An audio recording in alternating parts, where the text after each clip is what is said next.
हरे कृष्णा। तो आज के सत्र में आप सबका स्वागत है। हम विसर्ग संधि का जो विषय है उसको पिछले रविवार को पूर्ण करने वाले थे, लेकिन चूंकि पिछले रविवार को हमने छुट्टी दी तो इसलिए आज के सत्र में इसको पूरा करेंगे। ठीक है, इस विषय को तो इसमें अंतिम बचा हुआ है विषय। आप जानते हैं कि जैसे हमने अलग अलग प्रकार से जो विसर्ग संधि होती है उसको देखा। अब विसर्ग के पूर्व क्या है, विसर्ग के परे क्या है, इसके आधार पर इस संधि में उप प्रकार जो है वो देखे, नियम, अलग अलग नियम। इसमें अंतिम नियम देख रहे थे जो था कि विसर्ग के पूर्व में अगर अच हो और आगे जो कर्कश व्यंजन हो तो क्या होता है, इसकी बात चल रही थी हमारी। तो देखिए, इसमें हमने क ख और प फ ये देख लिया। ये एंजॉयबल संस्कृत ग्रामर, उसका दूसरा वॉल्यूम, वॉल्यूम 2, उसमें से चौथा टॉपिक विसर्ग संधि। ठीक है, तो इस विसर्ग संधि में हम देखिए यहाँ पर अच प्लस विसर्ग प्लस ककार या खकार, या अच प्लस विसर्ग प्लस पकार या फकार। तो ये दो हमने पिछले बार देखे थे। इसको छोड़ के और भी आप जानते हो कर्कश व्यंजन में बचते हैं। हर एक वर्ग के पहले दो कर्कश होते हैं और फिर साथ ही साथ शकार, शकार और सकार। ये भी शर जिसको कहते हैं, वे भी सारे कर्कश होते हैं। तो उसमें ककार और खकार वाला ये नियम हमने देखा।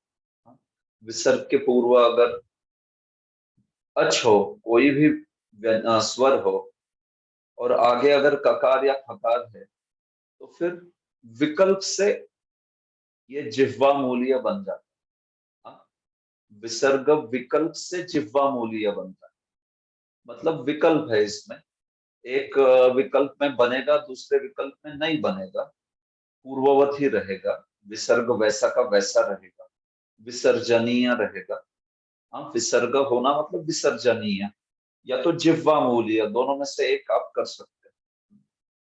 जैसे उदाहरण दिया था, रामः कथयति, तो एक तो इसको जिह्वा मूल्य बना दीजिए, रामः कथयति, या फिर इसको वैसे ही छोड़ दीजिए, रामः कथयति।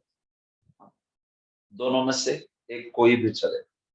ठीक है, विसर्ग का लोप आदि कुछ नहीं होगा, या तो राम कथयति या फिर रामः कथयति। वैसे ही रामः खाद, हाँ एक मिनट, रामः खादति, राम खादति। हाँ, मक, वो जो, हाँ वो जो उपध्मानीय या वो जो चिफा मूल्य का साउंड है, मैंने आपको बताया था ये। अब मक, ऐसा जो साउंड आता है हमारे थ्रोट क्लियरिंग का, जैसे गला साफ कर रहा है कोई, तो ऐसा वैसा जो है उसको जिह्वा मूल्य है। रामः खादति या फिर रामः खादति। एकदम सरल, उसमें कोई मक वाला ऐसा वो जो ध्वनि है वो सुनाई नहीं देगा। हाँ, तो इसके प्रोनाउंसिएशन का ही बेसिकली अंतर है, इसके उच्चारण का ही अंतर है। जिह्वा मूल्य में वो जो विशिष्ट उच्चारण होता है उसको करना चाहिए, जोर देके विसर्ग और क दोनों मिला के होना चाहिए वो। रामक कथयति, रामक कथयति, रामक कथयति, ऐसे, या रामक खादति, रामक खादति। अब वो ऐसे लगता है जैसे ख को ख जोड़ दिया, मक, ख को ख जोड़ दिया, खकार को खकार लगा दिया, कैसा साउंड आएगा, तो वैसा वो ध्वनि आता है। अगर आप विकल्प नहीं ले रहे हो तो फिर आपने सहज रूप से उसको बोलना चाहिए, जैसे विसर्ग बोला जाता है, रामः खादति, रामः खादति, रामः खादति, रामः खादति। ये दोनों में अंतर है, आप समझ रहे हो इसको। तो वैसे ही पकार और फकार का भी होता है, उपध्मानीय में भी वैसा ही है। विकल्प से उपध्मानीय बनेगा, या तो फिर अगर विकल्प नहीं ले रहे हो तो फिर वैसा ही रहेगा, जैसे राम, मप, राम पश्यति, राम पश्यति। या फिर रामः पश्यति, रामः फलितः, मफ, वो जो मफ ऐसा करके वो हमारे होठ जो है उसको गोलाकार बना के स्वर आता है, उसको कहते हैं उपध्मानी। It's like blowing through rounded lips, यहाँ पे भी लिखा है। हाँ, तो वैसा। नहीं तो फिर आप उसको एकदम सरल रूप से बोलिए, रामः फलितः। हाँ, इस प्रकार से। तो ये दोनों विकल्प इसमें मौजूद है। विवक्षा के आधार पर है, जैसा भी वक्ता चाहे उसको वैसा बोल सकते। ठीक है। क्या पूछ रहे थे आप प्रजय कृष्ण? यस ब्रज कृष्ण प्रो, आप कुछ पूछ रहे थे? ठीक है। You are able to hear me प्रभु? हाँ, तो जीवा मूल्य, मैं लास्ट क्लास में नहीं था, तो वो जीवा मूल्य का ध्वनि कैसे निकालते, थ्रोट से आपने निकालते हैं? सुनना, आपने रिकॉर्डिंग सुननी चाहिए ना प्रभु, फिर आप क्लास में, Yes, क्लासेस की रिकॉर्डिंग सुननी चाहिए आप। ओके। तो मैंने वैसे आपको साउंड अभी वो दिखाया भी कैसे है वो, लेकिन आप रिकॉर्डिंग सुनिए। आप मिस करने के बाद अगर कोई पूछता है बगैर रिकॉर्डिंग सुने, तो देखिए मेरे को वो पसंद नहीं बिल्कुल। ऐसे, ठीक है। ओके, आगे बढ़ते हैं अभी। जो बचे हुए है वो अच, विसर्ग और जो कर्कश व्यंजन है, कठोर व्यंजन, उसको देखते हैं हम लोग। तो ये जो है बचे हुए कर्कश व्यंजनों में अभी ककार खकार हो गया, जिह्वा मूल्य बनेगा। पकार फकार जो है उपध्मानीय बनेगा। विकल्प से, एक विकल्प में बनेगा, एक विकल्प में नहीं बनेगा, आपको जो भी ठीक लगे आप ले सकते हो। अभी ककार खकार हो गए, पकार फकार हो गए, अभी क्या बचे? चकार छकार, तकार थकार और टकार ठकार। और साथ ही साथ शकार, शकार और सकार। समझ रहे हैं ना? अब तो मैंने कई बार समझाया कर्कश व्यंजन किसको कहते हैं, मृदु व्यंजन किसको कहते हैं। पिछले सत्र में भी फिर से समझाया था, उसके पहले सत्र में भी समझाया। तो इसलिए अगर क ख और प फ हो गए, तो बचे हुए अभी उनके साथ हमें डील करना है। ये लास्ट केस होने वाली है अब।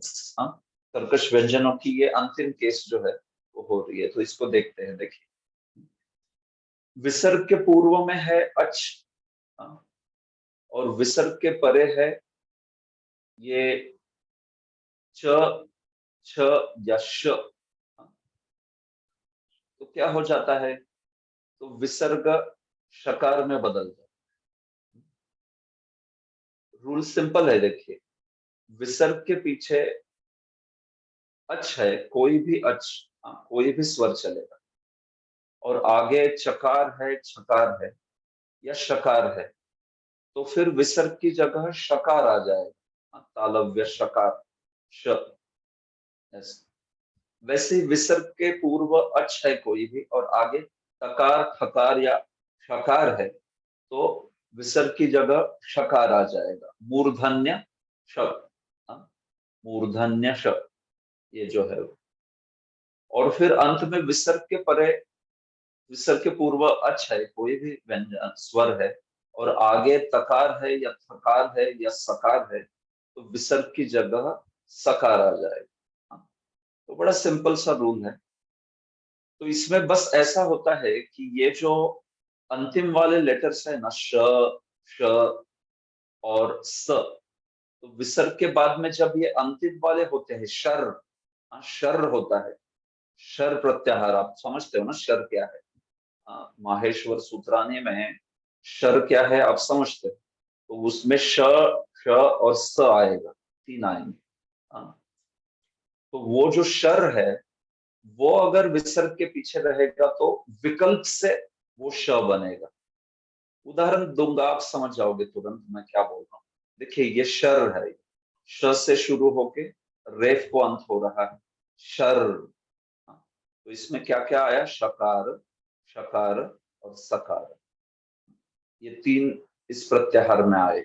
अब तक आप प्रत्याहार अच्छे से समझ गए होंगे, मैंने इसको कितनी बार दिखाया अब तक। हाँ, अच क्या होता है, हल क्या होता है, इत क्या होता है, एंग क्या होता है, ऐच क्या होता है, सारे प्रत्याहार देखे हैं हमने। हाँ, तो आपको अभी समझना चाहिए प्रत्याहार किसको बोलते हैं। जश, झश, इस प्रकार से हल, यहां से लेके यहां तक, एंड तक पूरा, ऐसे। तो ये बात, तो इसमें शर जो है ना, ये वाला प्रत्याहार, वो दिखाता है 3 लेटर, शकार, शकार और सकार। ठीक है, तो अभी जो हम देख रहे हैं ना, ये 3 लेटर्स प्लस पहले 2 छोड़ के, मतलब ककार खकार और फकार फकार छोड़ के जो बाकी बचे हुए हैं 3 वर्गों के, दो दो दो दो, उसको देख रहे हैं। ठीक है, तो उदाहरण देखिए अभी, उदाहरण से बहुत अच्छे से समझेगा। ओके, ठीक है, यहाँ के ही उदाहरण दिखा देता हूँ, फिर हम देख। रामः चरति, रामः चरति, तो विसर्ग के पूर्व में क्या है? अच है, अकार है। विसर्ग के परे क्या है? चकार है। तो क्या कहता है नियम? विसर्ग के पूर्व मतलब अच है, और विसर्ग के परे चकार है, तो विसर्ग की जगह शकार आना चाहिए। तो डाल दीजिए इधर शकार, रामश्चरति। देखिए, ये जोड़ देना चाहिए शकार इसको, तो फिर बनेगा रामश्चरति, रामश्चरति, इस प्रकार से। रामः छोटयति, रामश्चोटयति, इस प्रकार से। तो सिंपल है एकदम है।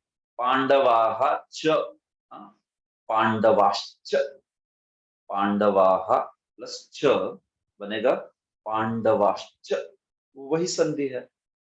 पुनः प्लस च, पुनश्च, इस प्रकार से।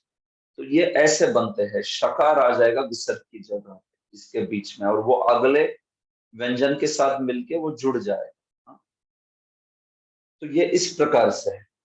तो अभी ये जो उदाहरण है शांति ही वाला, ओम शांति शांति शांति ही, तो उसमें क्या होता है? एक मिनट, सॉरी, ये देखिए मेरा राइटिंग पैड देख सकते हो। शांति ही, ये जो है हमारे शांति पाठ में, ओम शांति ही, शांति ही, शांति ही। तो इसमें देखिए, विसर्ग जो है इसके परे क्या है, और विसर्ग के पूर्व क्या है, और विसर्ग के परे क्या है। ठीक है, तो अचिंत्य बलराम प्रभु, मुझे बताएंगे आप इस विसर्ग के पूर्व क्या है और इस विसर्ग के परे क्या जी, विसर्ग के पूर्व तकार है। है? क्या बात कर रहे हैं? अकार, विसर्ग के पूर्व अकार, अकार। अकार है क्या? आप तो इकार, बड़े इकार। कंफ्यूज हो। इकार, इकार। क्या सारे सारे ही गिना दो मुझे आप, मैं उसमें से उठा लो जो भी चाहिए मुझे। बताइए, एक क्या है विसर्ग के पहले? इकार, इकार। विकार है, हाँ ठीक है। हाँ, तो ऐसे बिल्कुल मत करना गलती, तकार वकार। इकार। या आप संस्कृत के छात्र है, ऐसे मत बोल। अब विसर्ग के पहले इकार है, इकार है। आगे क्या है प्रभु, कौन सा व्यंजन है? आगे शकार। शकार है, ठीक है। तो हमारी केस के हिसाब से क्या होना चाहिए इधर विसर्ग की जगह? विसर्ग की जगह क्या आना चाहिए? आना चाहिए मुझे। शकार आना चाहिए, बराबर है। शकार, शकार। यस, श आना चाहिए, शकार आना चाहिए, सेम। यस। तो ये जो, जब आगे श रहता है ना, हम्म। ये रूल है ना हमारा, अच अच्छा। प्लस विसर्ग प्लस च या छ हम्म। या श है, तो क्या कर देना चाहिए? विसर्ग की जगह शकार शकार। कर देना चाहिए। हाँ। लेकिन इसमें क्या होता है देखिए, ये जो च और छ है ना, इसके लिए विकल्प से नहीं लगता शकार, कंपल्सरीली लगता है। लेकिन श के लिए थोड़ा सा ये विकल्प से लगता है। मतलब क्या, इस केस में शांति ही है ना, ये उसकी जगह शांतिश आएगा, और शांति ही, ये दूसरे के बाद भी फिर से श है, तो फिर से शांतिश आएगा, और फिर अंत वाला तो उसके परे कुछ नहीं है, तो इसलिए वैसा। लेकिन ये एक ऑप्शन हो गया। दूसरा ऑप्शन आप उसको कुछ मत कीजिए, वैसा का वैसा रहेगा, शांति ही, शांति ही, शांति ही। ये ऐसा कब होगा? सिर्फ तीसरे वाले के लिए, हाँ। चकार छकार के लिए नहीं होगा, सिर्फ श रहेगा। तो पर व्यंजन पर विसर्ग के परे जो है अगर वो शकार है तो वो विकल्प आ जाता है। तो इसको आप ऐसे दो प्रकार से गा सकते हो प्रभु। ओम शांति शांति शांति ही, या तो ओम शांति ही शांति ही शांति ही। दोनों है। पहले केस में मैंने शकार ले लिया, तो शकार लेने की वजह से मैंने कैसे बोल रहा था, ओम शांतिश, शांतिश शांतिश। तो शांति के बाद श आ रहा है वो, क्यों? क्योंकि मैंने वो विसर्ग संधि कर डाली। शांति शांति, अंत वाला शांति ही उसमें नहीं आया। लेकिन अगर मैं दूसरा विकल्प लेता हूं इस विसर्ग संधि का, तो मैं ऐसे ही बोलूंगा plane, Om Shanti Shanti Shanti he. That's it. तो दोनों भी चलेगा, दोनों सही है, कोई प्रॉब्लम नहीं। हाँ, तो जनरली टिपिकली आप देखोगे संधि करके बोला जाएगा। हाँ, जो भी आप शांति मंत्र मंत्र सुनते हो, ओम पूर्णमदः पूर्णमिदं के बाद में बोला जाए, या मानिए सहना भवतु सहनौ भुनक्तु सह वीर्यं करवावहै, अंत में ये सब शांति मंत्र के बाद क्या बोलेंगे वो, ओम शांति शांति शांति ही, ऐसे बोलेंगे। या ओम शांति शांति शांति ही, इस प्रकार से ये रूल यहाँ पे लगाया जा रहा है। शकार अगर डाल दिया तो ये शकार दोनों जुड़ जाएंगे, शांतिश शांतिश शांतिश शांति ही, ऐसा बनेगा ये। हाँ, तो लिखते हुए भी आप इसको ऐसे लिख सकते हो, चाहिए तो देखो ऐसा लिख सकता है इसको कोई, शांति शांति,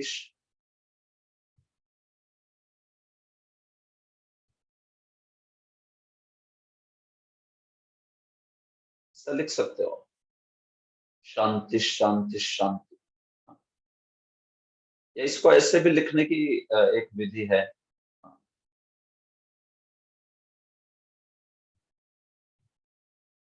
ये जो श है ना, इस श को ऐसे लिख सकते हो आप, या ऐसे भी लिखा जाता है केवल। देखिए श्र नहीं है ये, श्र ऐसा होता है, उसमें ये आएगा, लेकिन ये श है, सिर्फ श।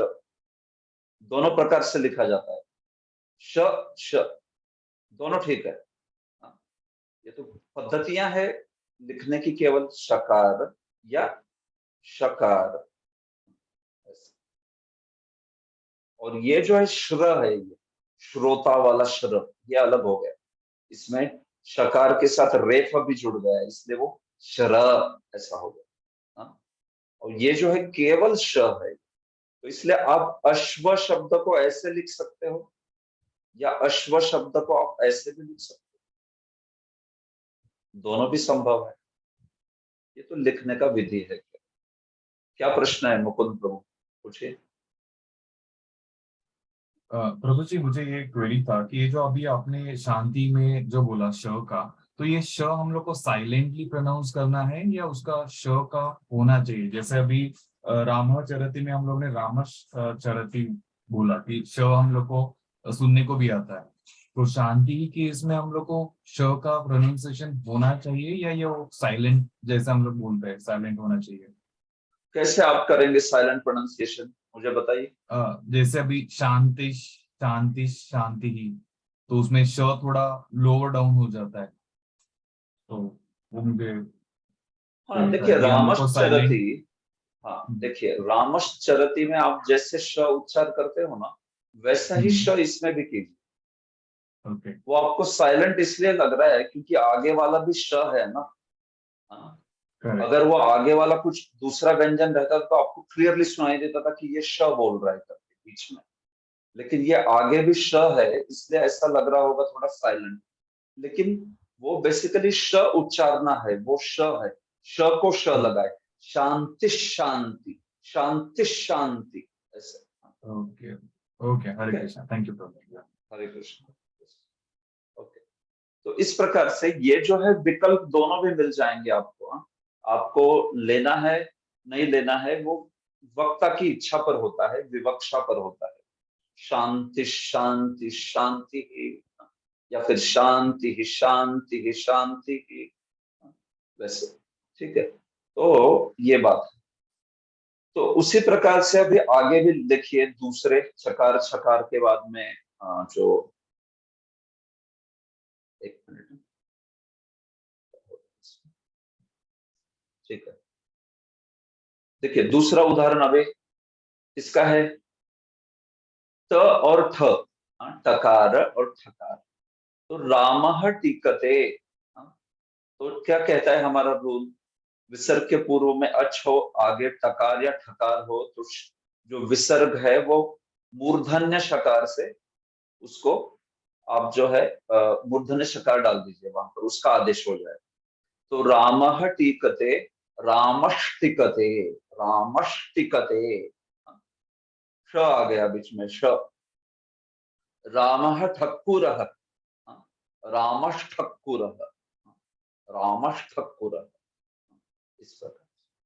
तो ट या ठ हो तो ये बीच में आएंगे सारे, शकार आएगा बीच में, शकार।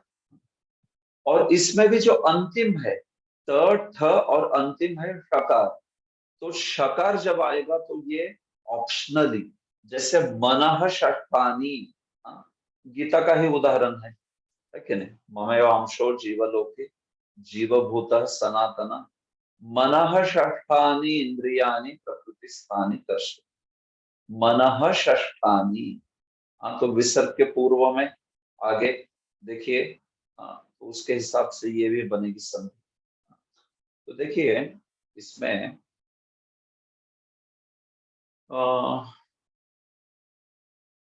अमोहा सिंह जी आप बताएंगे, मनः षष्ठानि, बताइए विसर्ग के पूर्व क्या है, विसर्ग के परे क्या है, क्या होना चाहिए?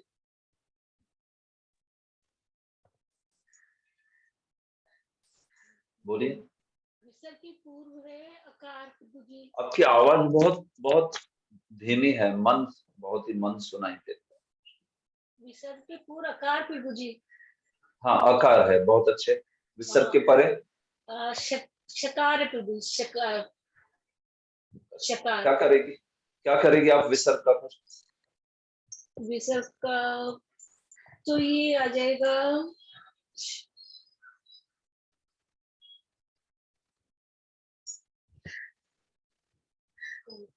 आपने आपने शायद नियम लिखा नहीं होगा, ठीक है, दिखा रहा हूं मैं यहाँ पे फिर से।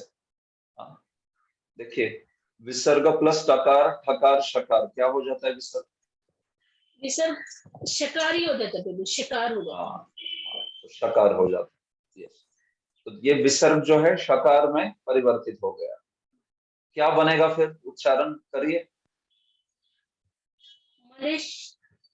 मनुष्य ठानी, मनुष्य ठानी, मनष्ठानी नहीं, मनष्ठानी, मनष्ठानी। हाँ, शठानी क्यों होगा, मनष्ठानी, श तो श, और फिर आगे वाला स्थानी तो वैसा ही है, ये ऐसे बनेगा, मनष्ठानी, मनष्ठानी, श को श जुड़ रहा है, ये शकार और ये शकार, मनष्ठानी, इस प्रकार से, ठीक है। और ये अगर आपको नहीं करना है तो आप इसको ऐसे ही छोड़ दीजिए, वैकल्पिक है ना ये, हमने तो कहा तीसरे को विकल्प लगता है हमेशा, च छ श, वैसे ही ट ठ श, इसमें त और ठ को कंपलसरी शकार बनाएंगे आप, लेकिन शकार को तो विसर्ग ये जो है विकल्प से बनेगा, तो अगर आपने वो विकल्प नहीं लिया तो उस केस में ये क्या बनेगा, अगर माता जी ये यहाँ पे विसर्ग विसर्ग को आपने शकार नहीं बनाया तो क्या होगा फिर? तो मनष्ठानी हो जाएगा। हाँ बराबर वैसे ही रहेगा, मनष्ठानी। तो दोनों भी है, ये भी है, ये भी है। भगवान श्री कृष्ण ने कौन सा विकल्प यूज किया गीता में? मनष्ठानी।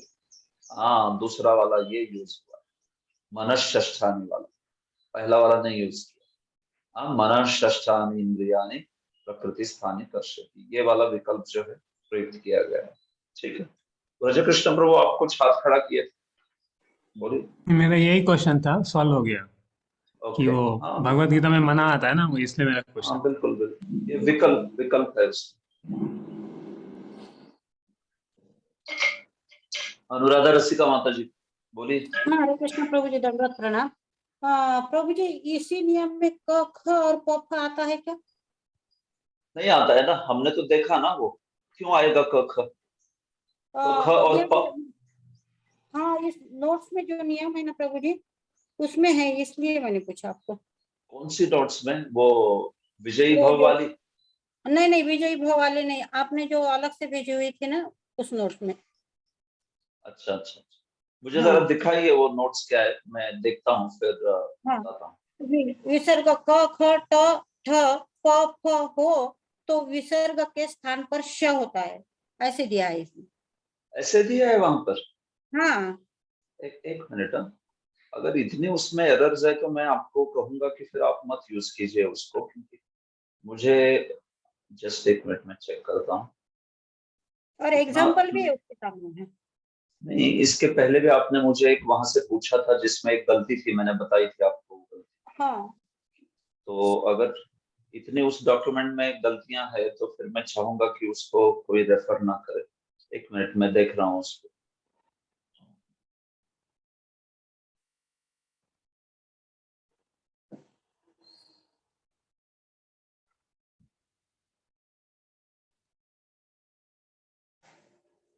ओके, ठीक है। ये वाला बोल रहे आप, सर प्लस क ख ग, त, प, तो विसर्ग के स्थान पर, हाँ ठीक है। ओके, ये ना माता जी, ये गलत नहीं है, ये कुछ एक विशेष नियम है, मैं इसको एक्सेप्शन केस में बता दूंगा आपको, ठीक है। हम उसके एग्जाम्पल भी दिए हैं यहाँ पे। हाँ हाँ, नहीं ठीक है ना, एग्जाम्पल दिए, नो प्रॉब्लम। ये कुछ एक अपवादात्मक अपवादात्मक ये जो है नियम है, इसको मैं बाद में बताता हूँ आपको, चलेगा? ओके ठीक। तो हाँ ये ठीक गलत नहीं है, है। ये सही है, नो प्रॉब्लम। हाँ कोई प्रॉब्लम नहीं, यस, हाँ, ठीक है। तो हम लोग कहाँ पे थे? हाँ, ये वाली केस देख रहे थे, राइट? जो चकार छकार हो गया, टकार ठकार हो गया, अभी सकार वाला, ठीक है।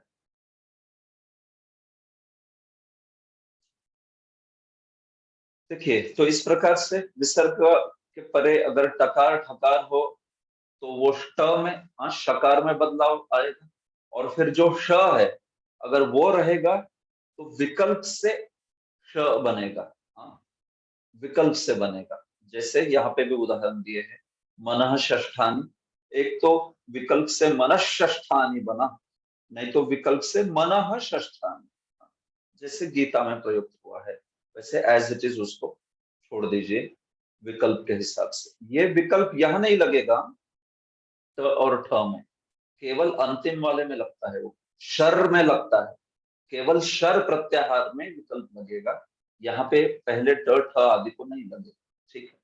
और फिर आगे और एक बहुत महत्वपूर्ण है, इसको भी जानते हैं आप, ये है त थ या फिर स, ये तीसरा, विसर्ग के पूर्व अच हो, विसर्ग के परे तकार हो या थकार हो, या फिर सकार हो, तो विसर्ग की जगह सकार आ जाए। तो देखिए, ये त थ, इसकी केस में सकार आएगा, और जो विसर्ग के बाद में सकार ही आया है तो फिर उस केस में ऑप्शनल। तीनों केस में केवल लास्ट वाले को ऑप्शन हो रहा है, जैसे इसमें शर में कहा मैंने ऑप्शन होता है, तो श जब रहेगा विसर्ग के बाद में तब ये ऑप्शनल काम करेगा, विसर्ग के बाद में श रहेगा तब ऑप्शनल काम करेगा, विसर्ग के बाद में स रहेगा तब ऑप्शनल काम करेगा, ठीक है। तो देखिए, ये तो बड़ा प्रसिद्ध है, उदाहरण इसके कई मिलेंगे। रामः तरति, रामः तरति, रामस् तरति, ये विसर्ग की जगह सकार आ गया। रामः थुड़ति, रामस् थुड़ति। लेकिन जब आप कहते हो रामः सरति, तो देखिए इसमें ऑप्शनली एक तो आप बोलोगे रामस् सरति, स को स, रामस् सरति, या फिर आप कहोगे रामः सरति, राइट? जैसे आप में से कोई अगर पुरुष सूक्त आपको याद होगा, तो पुरुष सूक्त में एक पद है, यत्र पूर्वे साध्याः सन्ति देवा, ऐसा पद है। यत्र पूर्वे साध्या सन्ति देवाः, ऐसा कर। तो ये जो साध्याः सन्ति है, विसर्ग के पूर्व क्या है? आकार, अच है। विसर्ग के परे क्या है? स है। तो इसको आप दोनों भी वर्जन देखोगे, इसको कहीं जगह पे ऐसा लिखा रहता है साध्या सन्ति, और कुछ जगह पे ये कैसा रहता है? साध्याः सन्ति।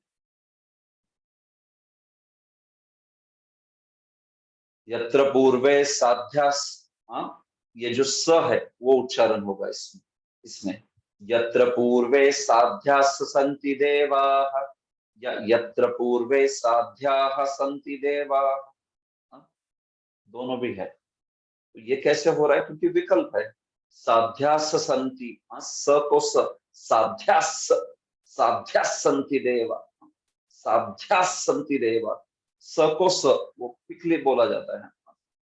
जैसे आप स को स जोड़ते हो तो वो जो है बीच में उच्चारण करना है, और ये जो है दूसरा, उसमें कुछ नहीं, उसमें सीधा विसर्ग का उच्चार करना है। साध्याः, साध्याः सन्ति देवा, साध्याः सन्ति देवा, इस प्रकार से। तो ये जो विकल्प है, आप देखिए कभी कैसे कौन सी जगह पे विकल्प यूज हो रहा है, कौन सी जगह पे विकल्प नहीं यूज हो रहा है, ये तो विवक्षा पे ही होता है। जो भी वो कह रहा है उसके, उस व्यक्ति की इच्छा पर है। दोनों भी जो है संभव है इसके ना, ऐसे। तो इसके कई उदाहरण जो है यहाँ पे इन्होंने बड़े अच्छे से दिए हैं, इसको हम देखते हैं। कुछ कुछ उदाहरण। मनश्च, मनश्च, माधवी माता जी, क्या होगा इसका संधि विच्छेद? मनश्च, बोलिए। मनश्च में म अकार रहेगा। हाँ तो बोलो उसको, उसको तोड़ के बोलो, संधि विच्छेद करके। नश्च। नहीं नहीं, ऐसे कैसे होगा? मनश्च, इसको, इसमें दो पद है, वो दो पद मुझे बताइए क्या है? मनश्च में श, जो श्र है, श्र का आधा श है और च, उन दोनों को जोड़ा है। हाँ तो आप तोड़ के बताइए ना मुझे फिर। मनश्च, मनश्च। ओके, थोड़ा सा, हाँ वो आप वर्ण विन्यास कर रही हो, मैं आपको पूछ रहा हूँ। आप वर्ण विन्यास कर रहे हो, मैं पूछ रहा हूँ आपको संधि विच्छेद। ओके ठीक है, नो प्रॉब्लम। किसी और को पूछता हूँ मैं। यस, ब्रजकृष्ण प्रभु आप बोलिए। मनश्च, मनः प्लस चा। हाँ बराबर है, मनः प्लस च बन गया मनश्च, ठीक है, सही है। पांडवाश्च, मामकाः पांडवाश्च किमकुर्वत संजय। अनुराधा रसिका माता जी, पांडवाश्च क्या होगा? पांडवाः प्लस च। पांडवाः प्लस च, सही है, पांडवाश्च, ठीक है। अनन्याश्चिन्तयन्तः, अनन्याश्चिन्तयन्तः, कौन बताएगा क्या है ये अनन्याश्चिन्तयन्तः?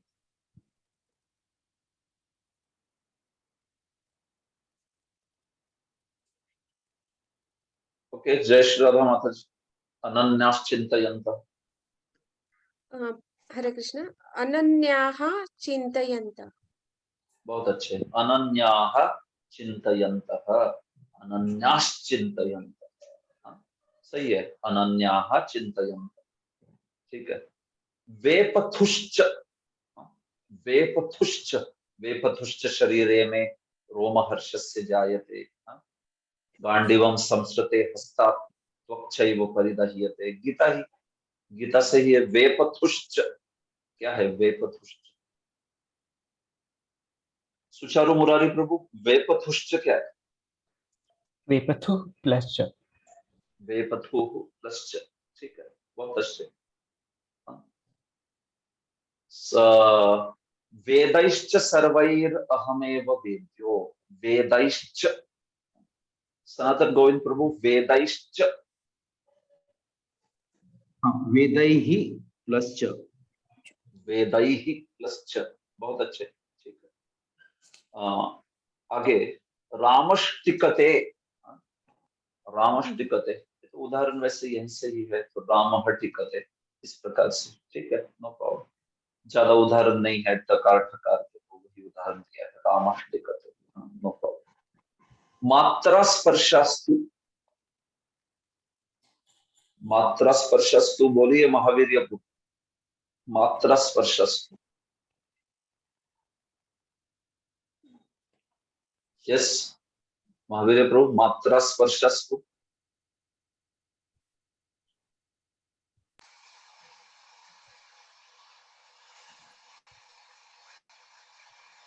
ठीक है, विजयलक्ष्मी माता जी आप बोलिए, मात्रा स्पर्शस्तु। विजयलक्ष्मी माता जी मात्रः स्पर्शास्तु, फिर से बोलिए। मात्रः मात्रा विसर्ग- क्यों हो, नहीं नहीं, मात्रा क्यों हो रहा है?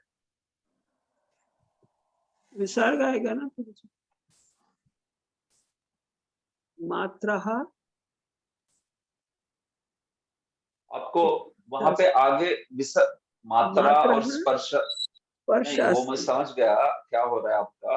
आप मात्रा के बाद वो सकार देख रही हो, तो आपको लग रहा है कि वो जो है विसर्ग होना चाहिए, लेकिन आगे तो पकार है ना, पकार आने पर थोड़े ना ऐसा विसर्ग होता है। तो यहाँ पे तो एक ही सकार देखना है आपको, और वही उसी पे तोड़ना है उसको, एक ही सकार पे। वो कौन सा सकार है? ठीक है, अन्य कोई बताइए। एक मिनट, रामभद्र प्रिय प्रभु, मात्रा स्पर्शस तो क्या होगा?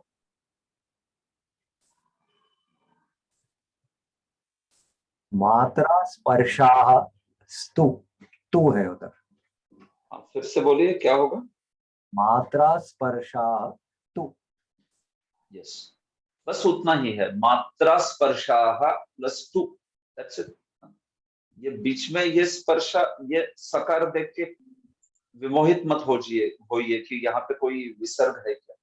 विसर्ग रहता था यहाँ पे तो आगे सकार या तकार या थकार ऐसा कुछ दिखता था ना, बट वो तो पकार है, नहीं वो अलग एक ही शब्द है वो पूरा। मात्रा स्पर्शाः, मात्रा स्पर्शा मीनिंग मात्राणाम स्पर्शाः, मात्राओं का स्पर्श, मात्रा स्पर्शास्तु।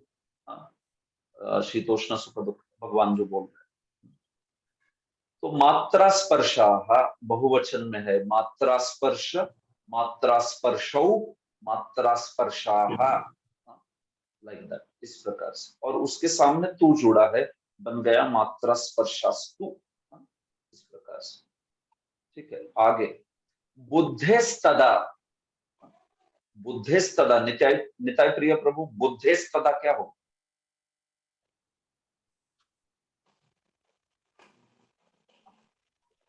यस बोलिए, बुद्धेस्तदा। ठीक है, जीवदया प्रभु, बुद्धेस्तदा। बुद्धेः तदा। बुद्धेः प्लस तदा, सही है, बुद्धेः प्लस तदा, बुद्धेस्तदा। उसी प्रकार से बुद्धिस्तदा होगा, बुद्धि ही प्लस तदा, बुद्धिस्तदा। अनयोस्तत्वदर्शिभिः, अनयोस्तत्वदर्शिभिः। सत्यनारायण राव जी आप बताइए, अनयोस्तत्वदर्शी क्या होगा? अनयाः तत्वदर्शिभिः। देखिए, तत्वदर्शी भी तो आपने सही बोला, उसके पहले क्या क्या होना चाहिए बोलिए? अनयाः। क्यों होगा अनयाः, क्यों होगा? क्योंकि अच्छा नहीं, अनयोः, अनयोः होगा, अनयोः, जी, अनयोहो, अनयोः। यो के बाद विसर्ग है ना, तो उसको योहो ऐसे बोलिए, जी, योह मत बोलिए। अनयोः तत्वदर्शिभिः। जी, अनयोहो तत्वदर्शिभिः, सही है, अनयोहो तत्वदर्शिभिः ऐसा हरे होगा। कृष्ण। बराबर। प्रभु जी, अंत में विसर्ग रहेगा क्या दर्शी के? दर्शिभिः के अंत में विसर्ग है ना ऑलरेडी। अनयोः तत्वदर्शी ही। नहीं नहीं नहीं नहीं, आप ये पद देखिए ना, आप पद देख रही है क्या, क्या है ये पद देखिए ना मेरी स्क्रीन पर। तो इसमें पद क्या लिखा है, तत्वदर्शी। हाँ है तत्वदर्शी भी। उसमें हाँ भी है ना, वो ही तो है भी ही है। नहीं, तो ये ऐसे ही रहेगा ना। वो ऐसे ही रहेगा, उसको क्या होगा। अनयोः तत्वदर्शी भी, वो तत्वदर्शी शब्द जो है ना, उसका भी जो है वो तृतीया की विभक्ति लगी है वहां पर, तत्वदर्शियों के द्वारा, ऐसा है वो। तत्वदर्शी भी, तत्वदर्शी के द्वारा, तत्वदर्शी भी, तत्वदर्शियों के द्वारा, इस प्रकार से लगा है, तत्वदर्शियों के द्वारा। ओके, विमुक्तैस्तु गौस्तरति, गौहु तरति, विमुक्तैस्तु। सो ये काफी जगह पे आपको दिखेंगे ये सब इस प्रकार से। देखिए विसर्ग संधि करके कुछ पूछा जा रहा है, तो कवे है प्लस चित्तम, कवे है प्लस चित्तम, माने ध्रुव प्रभु क्या होगा, कवे है प्लस चित्तम, बोलिए बोलिए। ये वाला 5 बार कवे है, 5 बार कवे है प्लस चित्तम। हरे कृष्णा प्रभु जी, हाँ आवाज आ रही है? हाँ आ रही है, हाँ आ रही है। हाँ, कवेः प्लस चित्तम, कवेश चित्तम। बहुत अच्छे, कवेश चित्तम, कवेश चित्तम। देखिए एषाः, एषाः, प्रभु आप स्वयं को अनम्यूट कीजिए, ध्रुव प्रभु, ध्रुव प्रभु। ठीक है, एषाः प्लस टीकाः, एषाः प्लस टीकाः, ये क्या बनेगा, श्री गुरु प्रभु। श्री गुरु प्रभु बताते नहीं है, लिखते हैं चैट में। ठीक है, भक्ति वैभव प्रभु। एषाश टीका, क्या होगा, एषाश टीका।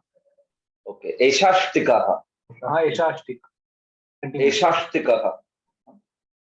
वो जो श है उसको आप आधा ही बोलना है, वो तो शकार है ना, वो पूरा नहीं। तो एषाष्टिकाः वो अगले त के साथ जुड़ेगा, एषाष्टिकाः ऐसा हो।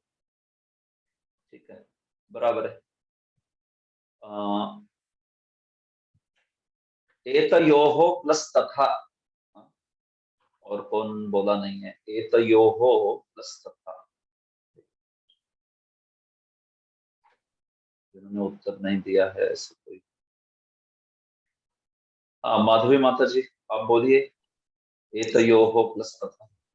एतयोस्तथा। बराबर है, एतयोस्तथा, सही है। ठीक है, तो इस प्रकार से ये विसर्ग संधि का विषय यहाँ पे पूरा हुआ। सारी विसर्ग संधि जो है यहाँ पे हो। तो मैं आपको कुछ अभी एक्सेप्शंस बताऊंगा। ठीक है, तो ये अंतिम नियम में देखिए सारे हमने क्या किए हैं, कर्कश व्यंजन डील किए हैं। अंतिम नियम, पांचवा और छठा जो यहाँ पे उप प्रकार दिया है, 5th and 6th, ये कर्कश व्यंजनों के लिए किया जा रहा है। तो देखिए पूरा ही ये जो विसर्ग संधि है उन्होंने एक टेबल में डाल के दिया है शुरुआत में, एंजॉयबल संस्कृत ग्रामर में। तो उस टेबल को आप अच्छे से समझिए, मैं टेबल दिखा रहा हूँ आपको। उस टेबल को आप अच्छे से समझ लीजिए, फिर आपको एक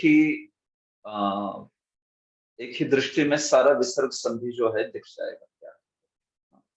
देखिए विसर्ग संधि, पूर्व मतलब विसर्ग के पूर्व क्या है, पर मतलब विसर्ग के परे क्या है। ठीक है, विसर्ग के पूर्व अगर आकार है, विसर्ग के परे आकार है, तो अ क्या हो जाता है, ओ।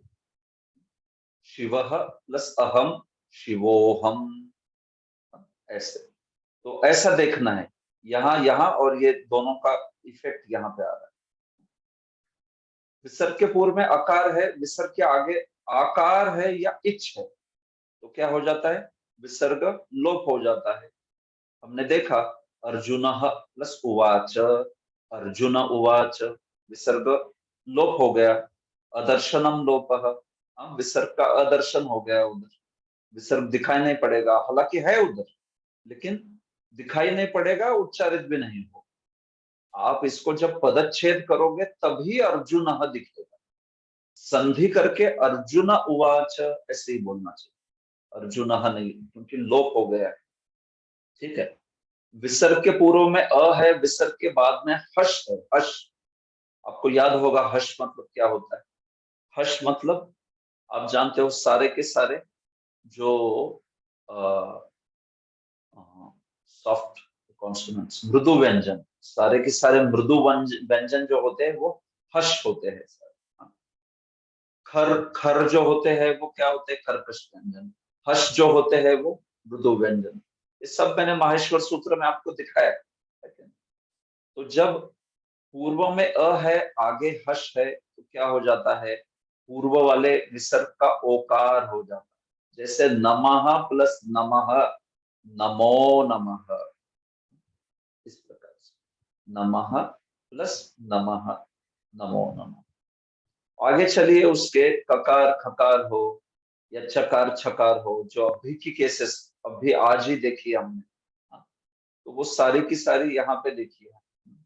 ककार खकार है तो क्या होता है? जिह्वा मूलीय। पकार फकार है तो उपध्मानीय। चकार छकार है तो शकार होगा श की केस में विकल्प से। तकार ठकार है तो शकार होगा श की केस में विकल्प से। तकार थकार है तो सकार होगा स की केस में, सकार की केस में ये विकल्प से। रामश्च रामष्टिकते नमस्ते।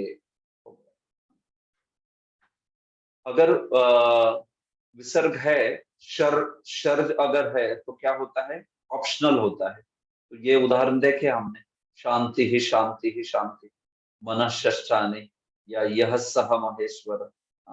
यहाँ पे भी देखिए, यह के बाद में स आया, इसलिए विकल्प से उसको हटाया नहीं। या आप इसको यस ऐसे भी कर सकते थे, यस यस, लेकिन वैसे नहीं किया क्योंकि विकल्प है। ठीक है, उसके बाद में आकार है। आकार के बाद में कुछ भी आने दीजिए, क्या हो जाता है?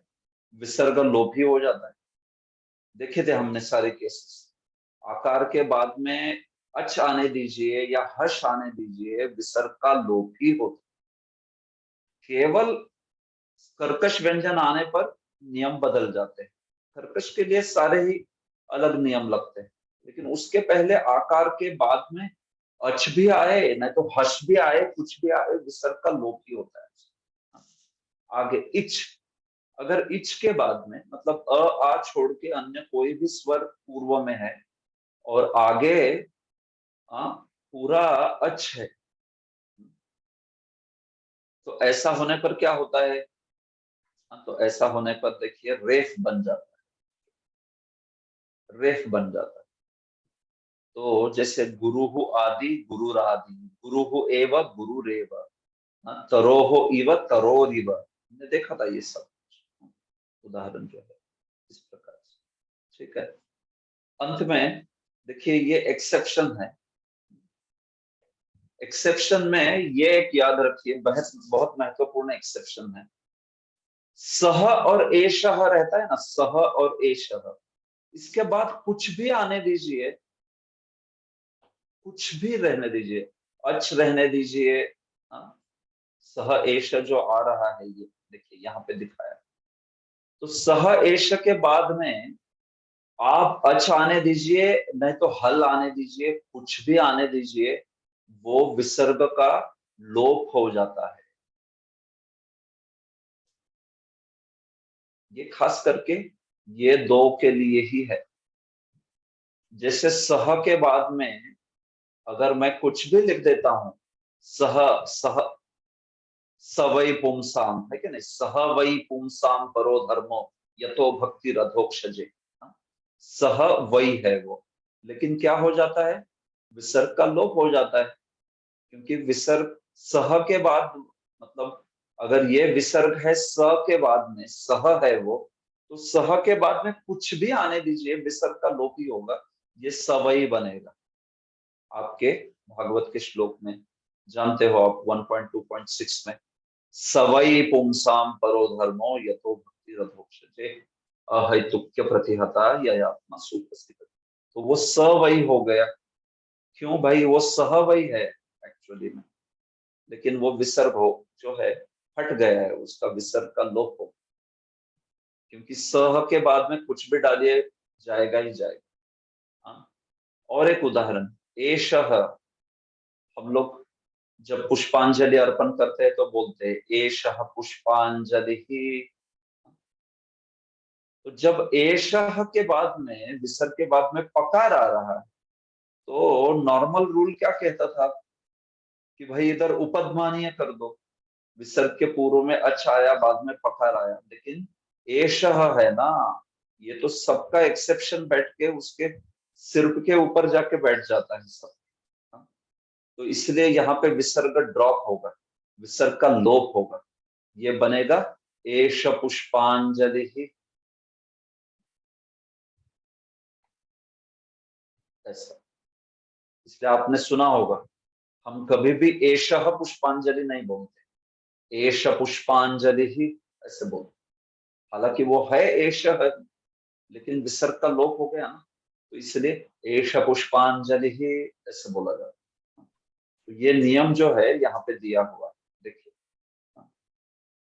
विसर्ग के बाद में सह और एष की केस में, जो कि एक्सेप्शन है, अपवाद है, उसके बाद में अगर आप कुछ भी डालोगे तो उसका विसर्ग ये हो जाता है, लोप हो जाता है। ऑफ कोर्स इसमें एक तो आप जानते ही हो कि पहला वाला जो है, सह के बाद में अगर अ है तो अ वाला तो वो नियम पहले लगता है। तो यहाँ पे इस केस में इसका लोप नहीं होता, वो तो सोहम बनता है, आपको याद होगा हमने इसको देखा था शुरुआत में। तो कौन सा एक्सेप्शन किस पे हावी हो जाता है ये देख। पहले ये नियम सबसे महत्वपूर्ण है, वो सबके ऊपर चला जाता है कि अगर विसर्ग के पूर्व अकार है, अच है, उसमें भी अकार है, और विसर्ग के परे अकार है, तो वो सो बन जाएगा, ओ ले लेगा विसर्ग की जगह ओ। तो ये तो पहला नियम सीखा हमने, और ये नियम सबके ऊपर बैठ जाता है। तो इसलिए सह के बाद में अहम होगा, तो कोई कहेगा कि अरे सह के बाद तो कुछ भी आने दीजिए, वो विसर्ग जो है उसका लोप ही होता है। हाँ, होता है विसर्ग का लोप, नो डाउट, एक्सेप्ट ये आगे अगर अ आ गया, अ आ गया तो फिर वो ओ हो जाता है। जैसे सह प्लस अहम, स अहम नहीं हुआ, सोहम हो गया, वो पहले नियम से। तो इस प्रकार से सह और एषः के बाद में केवल अकार छोड़ के ना, अकार छोड़ के सारी केस में वो विसर्ग का लोप होगा। सह और एषः की केस के बाद में अगर अकार आएगा तो फिर वो सो बनेगा या एशो बनेगा, लेकिन बाद में वो छोड़ के अन्य कोई भी लेटर आने दीजिए, वो लोप ही कर देता है। वो जो विसर्ग है उसका लोप ही हो जाता है। यस रामभद्र प्रिय प्रभु, क्या प्रश्न है? तो मुझे ये इधर जो है स्पेसिफिक रूल अप्लाई हो जाएगा ना, जनरल रूल के बदले? हाँ बिल्कुल प्रभु, ये अपवाद में ही आ रहा है ना, एक्सेप्शन, स्पेशल रूल है। ठीक है। देखिए अपवाद जो होता है वो हमेशा ही उत्सर्ग, उत्सर्ग कहते हैं जनरल रूल को, और अपवाद कहते हैं एक्सेप्शन को। तो अपवाद हमेशा ही उत्सर्ग के ऊपर बैठ जाता है। तो ये स और एषः वाला अपवाद है, ये अपवाद हमेशा ही जनरल रूल, उत्सर्ग जो है उसको खंडित करेगा और ये काम करेगा ऐसे। तो इसलिए इस चीज को उस प्रकार से समझ सकते, ठीक है। तो देखिए इसके बावजूद कुछ इसमें एक्सेप्शंस दिए हैं, जैसे कि ये माता जी ने दिखाया। तो वो जो एक्सेप्शन है दूसरी डॉक्यूमेंट में, वे एक्सेप्शंस कुछ स्पेसिफिक एक्सेप्शंस है। मैं अभी आपको जब यहाँ पे पढ़ा रहा हूँ तो कुछ कुछ एक्सेप्शंस जो बड़े कॉम्प्लेक्स है उसको छोड़ रहा हूँ, उसको कोई जरूरत नहीं जानने की। आपको जानना है तो उसको आप जानिए, लघु सिद्धांत कौमुदी में मैं जब पढ़ाऊंगा तो आप उसमें सब कुछ सीख जाओगे। लेकिन मेन जो रूल है वो हम लोग देख रहे हैं, जिससे 90-95% विसर्ग संधि कवर हो जाए। उसके बावजूद कुछ 2-4 एक्सेप्शन बचते हैं, तो नो प्रॉब्लम, उसको बचने दीजिए। वो तो आपको क्या कहते हैं, तत्व नहीं, लघु सिद्धांत कौमुदी में ही आपको क्लियर होंगे। तो सारा ही अच संधि में भी कुछ नियम एक्सेप्शन अपवाद के रूप में जो बचे हैं वो आपको लघु सिद्धांत कौमुदी में ही क्लियर होंगे सारे के सारे। हाँ? तो वैसे ही ये जो दूसरी डॉक्यूमेंट है उसमें कुछ नियम दिए हैं ऐसे थोड़े एडिशनल भी, जो कि एक्सेप्शन करके है। तो वो जो है आप देख लीजिए, आपको पता है तो अच्छी बात है, नहीं पता है तो भी कुछ इशू नहीं है, क्योंकि वे वैसे भी बहुत ज्यादा जगह पे यूज होते हैं ऐसे में। तो जैसे वहां पे एक नियम है कि निहि प्लस काम रहता है तो निष्काम हो जाता है, चतुहु प्लस खंडम रहता है तो चतुष्खंडम हो जाता है। तो खास करके ये सामासिक शब्दों में और उसमें भी उपसर्ग के आधार पे वो नियम लगता है। हाँ, तो इसलिए मैं उसमें नहीं जाऊंगा, उसमें थोड़े से एक्स्ट्रा एडिशनल रूल्स वगैरह है, तो अननेसेसरी थोड़ा सा ज्यादा जटिल हो जाएगा इस स्तर पर। तो आपको इतना पर्याप्त है जितना मैंने यहाँ पे एंजॉयबल संस्कृत ग्रामर से आपको पढ़ा है। बाकी जिसको और भी उत्साह है और जो पढ़ रहा है अन्य किताबों से, नो प्रॉब्लम, बहुत अच्छी बात है। आप मेरे को पूछिए पर्सनली कि देखिए प्रभु मैंने ये पढ़ा, क्या ये ठीक है कर? तो उसको मैं बता दूंगा, क्योंकि इसमें इस डॉक्यूमेंट में जो मैंने दूसरी संधि की डॉक्यूमेंट दी है उसमें कुछ ज्यादा उदाहरण भी दिए हैं, कुछ ज्यादा एक्सेप्शन भी दिए हैं, कुछ कुछ लघु सिद्धांत कौमुदी के आधार पे भी दिए हैं। हाँ, तो ठीक है। यहाँ पे जो विसर्ग संधि के ये 6 केसेस यहाँ पे एंजॉयबल संस्कृत ग्रामर में दी है उतनी पर्याप्त है। एक्चुअली उसमें सब कुछ ऑलमोस्ट 95% कवर हो जाएगा सारा। इसके बावजूद जो एक्स्ट्रा है वो तो फिर लघु सिद्धांत कौमुदी में ही पढ़ लेना चाहिए। ठीक है, तो देखिए आपको मैं एक चीज बताना चाहता हूँ कि इसमें एंजॉयबल संस्कृत ग्रामर में इसके बाद में इतना सारा यहाँ पर स्वाध्याय दिया है कि आप अगर वो करोगे तो आपको बहुत लाभ होगा। तो दिखा रहा हूं मैं, एक मिनट। तो स्वाध्याय जो है अगर वो कोई करेगा ना तो उसको बहुत प्रैक्टिस हो जाएगी, तो इसलिए मैं आपको निवेदन करूंगा कि आप उसको कीजिए। हाँ, नहीं तो फिर ऐसे लगता है कि क्लास में सब कुछ आ रहा है, बाद में कुछ नहीं आता, याद में भी नहीं आता, ऐसा हो जाता। देखिए ये जो एंजॉयबल संस्कृत ग्रामर किताब है इसमें सारे विसर्ग संधि के विषय हो गए 6 केसेस में उन्होंने विसर्ग संधि दे दी है। ठीक है, ये अंतिम छठा नियम हमने देखा इसको अब तक। तो ये छठे के बाद में 7वां जो सब टॉपिक है इसमें देखिए प्रैक्टिस ऑफ ऑल विसर्ग संधि, सब पूरे विसर्ग संधि की प्रैक्टिस है इसमें। तो अह के बाद में क्या क्या संभव विकल्प आ सकते हैं, अह के बाद में जो भी संभव है वो सब इसमें इन्होंने दिया है। रामः प्लस अस्ति, रामः प्लस आगच्छति, रामः प्लस डयते, रामः प्लस धौकते, रामः प्लस थुर्वति, रामः प्लस धारयते। अगर आपको नियम पता है तो आप जानोगे इसको कैसे करना है। तो ये प्रैक्टिस बहुत अच्छी दी है, आप इसको सॉल्व कीजिए, थोड़ा समय निकालिए, यही होमवर्क है एक्चुअली विसर्ग संधि के लिए। फिर आहा के बाद में देखिए, आहा जो है मतलब विसर्ग के पूर्व आ और आगे जो भी कॉम्बिनेशन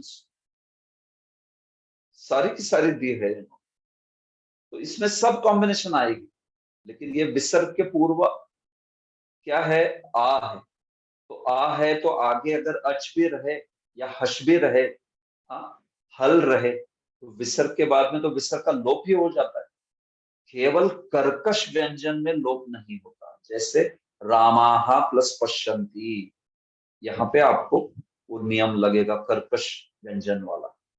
रामाहा प्लस पश्यन्ति, रामा पश्यन्ति व रामाहा पश्यन्ति, जो उपध्मानीय वाला रूल है। तो ऐसा, बाकी इसके पीछे तो सबको लोप ही हो जाएगा। आप जानते हो आ का नियम ही वैसा है, आ पूर्व विसर्ग के परे रहेगे तो लोप हो जाता है सीधा सीधा, कर्कश व्यंजन छोड़ो। तो ये बात है, ठीक है। तो इस प्रकार से इसको देखिए।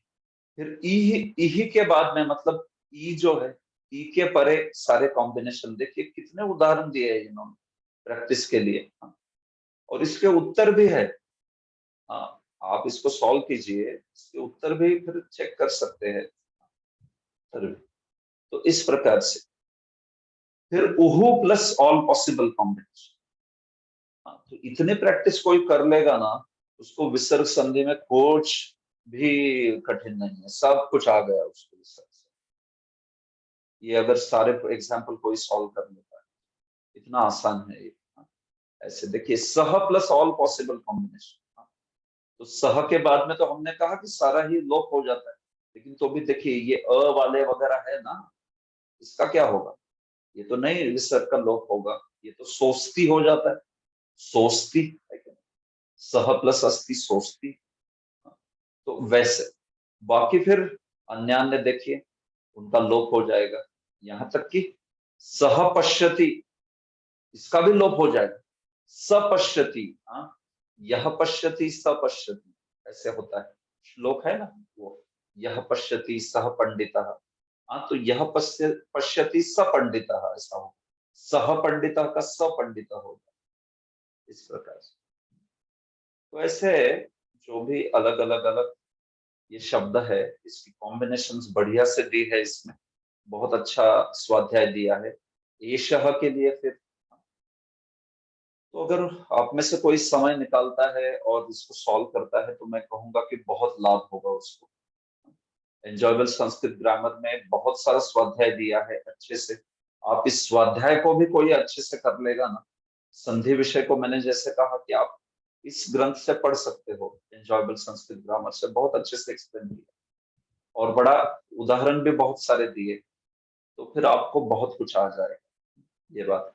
अभी मैं आपको गीता और भागवत के आधार पे कुछ प्रश्न पूछूंगा बचे हुए समय में, और उसके उत्तर देने हैं आपको, क्योंकि हमें तो फाइनली एप्लीकेशन इसमें ही देखनी है ना, भागवत और गीता में।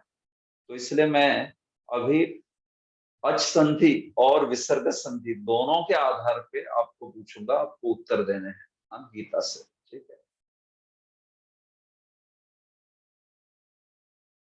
देखिए गीता का ये 9वां अध्याय है, ये जो है यहाँ पर 9वां अध्याय, अथ 9मोऽध्यायः। तो इसमें दोनों उदाहरण मैंने येलो कलर में हाईलाइट किए हैं। कुछ उदाहरण अच संधि के होंगे, कुछ उदाहरण विसर्ग संधि के होंगे। तो अभी मैं आपको पूछने वाला हूँ, आप लोगों को बताने हैं। बहुत सीख लिया थ्योरी, अभी थोड़ा प्रैक्टिस करेंगे गीता, कि कौन सा नियम कहाँ पे लग रहा है, आपको संधि विच्छेद करके बताने हैं, ठीक है। तो देखिए पहला 9मोऽध्यायः, तो भक्ति वैभव प्रभु बोलिए 9मोऽध्याय। 9वां अध्यायः। चलेगा। विसर्ग के पूर्व क्या है, परे क्या है, बोलिए।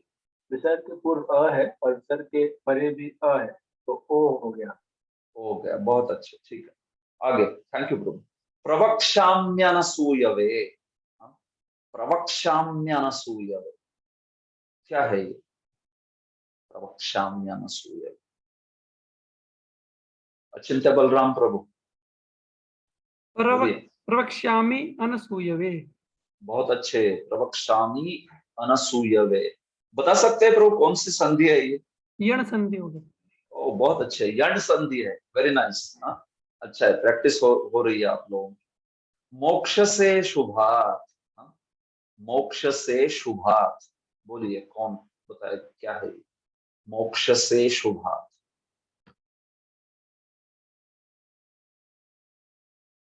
हाथ खड़ा कीजिए, नहीं तो फिर मैं पूछूंगा, आप हाथ खड़ा नहीं करोगे तो। मोक्ष से शुभात, सुचारू मुरारी प्रभु बोलिए। मोक्ष से अशुभात, क्या है प्रभु, कौन सी संधि है? ये होगा पूर्व रूप संधि। बहुत अच्छे, पूर्व रूप संधि है, बराबर है ना। मोक्ष से अशुभात, एकार है और उसके सामने अकार है, तो मोक्ष से प्लस शुभात होगा, मोक्ष से शुभात। मोक्ष से प्लस अशुभात हो गया मोक्ष से शुभात। ये पूर्व रूप संधि का उदाहरण है। एन गह पदांता तथी, पूर्व रूप संधि का जो उदाहरण। ओके, देखिए आगे, अश्रद्धानाः पुरुषा, इन दोनों में कौन सी संधि है, इसका विच्छेद करके बताइए। अश्रद्धानाः पुरुषा, क्या हुआ है इधर, मतलब दो पद क्या होने चाहिए। अश्रद्धानाः पुरुषा,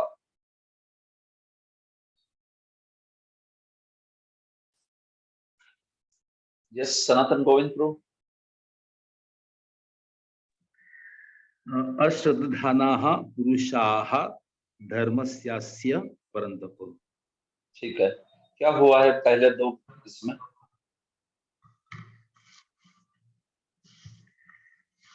विसर्ग के बाद तो आया है, हाँ सॉरी, विसर्ग नहीं के बाद सॉरी, क्या? विसर्ग के बाद, नो सॉरी, मृदु व्यंजन आया है। कहाँ पे मृदु व्यंजन आया, कौन से विसर्ग के बाद? आप नहीं, ये नहीं आप पहले ये दो एक्सप्लेन कीजिए मुझे पहले, इसमें क्या हुआ है। हाँ, अश्रद्धानाः पुरुषा, उसमें पकार आया है, यानी कि कठोर व्यंजन है, तो ये हो सकता था वो जिह्वा मूली है, या वो नहीं हुआ है, वो ऑप्शनल है, तो इसीलिए वो ऐसा ही रख सकते हैं, जैसे कि मनः षष्ठानी में वैसा ही रह गया था। मनः षष्ठानी उदाहरण होगा ये मतलब, हाँ नहीं वैसा नहीं होगा, मतलब चॉइस। मुझे सिर्फ इतना बताइए, वो विसर्ग की जगह और क्या विकल्प हो सकता था, बताइए। हाँ, उसकी जगह पर आया है तो फिर उपधमानीय हो सकता था। बहुत अच्छे, ठीक है, दैट्स क्लियर। अभी आगे, पुरुषा धर्मस्यास्य में क्या हुआ है बताइए। हाँ, पुरुषाः और धर्मस्यास्य, सो हाँ, तो आ के बाद में अगर मृदु व्यंजन और सारे व्यंजन, तो फिर विसर्ग का लोप। बहुत अच्छे, तो वो ये पुरुषाः है ये, और धर्मस्यास्य, ठीक है, सही है। अच्छा, धर्मस्यास्य की क्या संधि विच्छेद होगा इस शब्द का, धर्मस्यास्य। मणि ध्रुव प्रभु, धर्मस्यास्य का क्या होगा, संधि विच्छेद कीजिए केवल इतने का। धर्मस्य प्लस आस्य, धर्मस्यास्य, धर्मस्य प्लस अस्य, धर्मस्यास्य। ओके, धर्मस्य प्लस अस्य, आस्य, अस्य नहीं है वो, धर्मस्य प्लस अस्य, अस्य अस्य धर्मस्य, इस धर्म का, ऐसे है, धर्मस्य प्लस अस्य। आपने दो बार बोला, लेकिन दोनों बार मैंने आस्य सुना, आस्य नहीं है वो, अस्य है वो, धर्मस्य प्लस अस्य, ठीक है। ओके ओके, चाहम तो बड़ा सिंपल है, च प्लस अहम। तेष व्यवस्थितः, ये क्या है, तेष व्यवस्थितः, कोई बताएगा, तेष व्यवस्थितः क्या है। अचिंत्य बलराम प्रभु। तेषु अवस्थितः, ठीक है, कौन सी संधि? यण संधि। बहुत अच्छी, यण संधि, ठीक है। ओके, ममात्मा, मुकुंद प्रभु, ममात्मा क्या है, संधि विच्छेद कीजिए। मम आत्मा, मम प्लस आत्मा, कौन सी संधि है प्रभु?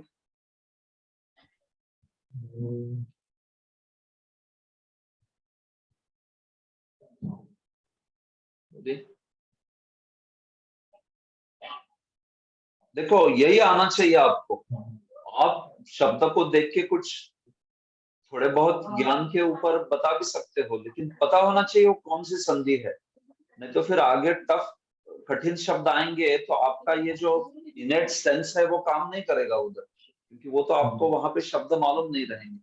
तो आपको सिस्टमेटिकली समझना पड़ेगा कि मैं जो किया हूं वो क्या है। ममा प्लस आत्मा सही है, लेकिन कौन सी संधि है ये?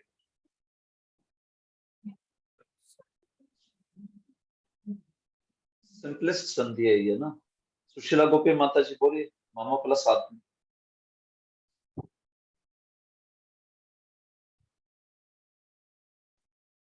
देखिए, आप लोग प्रैक्टिस नहीं कर रहे बिल्कुल भी। रिवाइज नहीं कर रहा है कोई। हालांकि आपको कंसेप्ट समझती है, लेकिन मैं इतना बता सकता हूँ कि आप लोग स्वाध्याय नहीं करते बिल्कुल, जाके देखते नहीं हो वगैरह, इसलिए आपको वो बताने को नहीं आ रहा है। ये तो सबसे बेसिक संधि है, पहली संधि है जो हमने सीखा, मामा प्लस दीर्घ संधि। सवर्ण दीर्घ संधि है।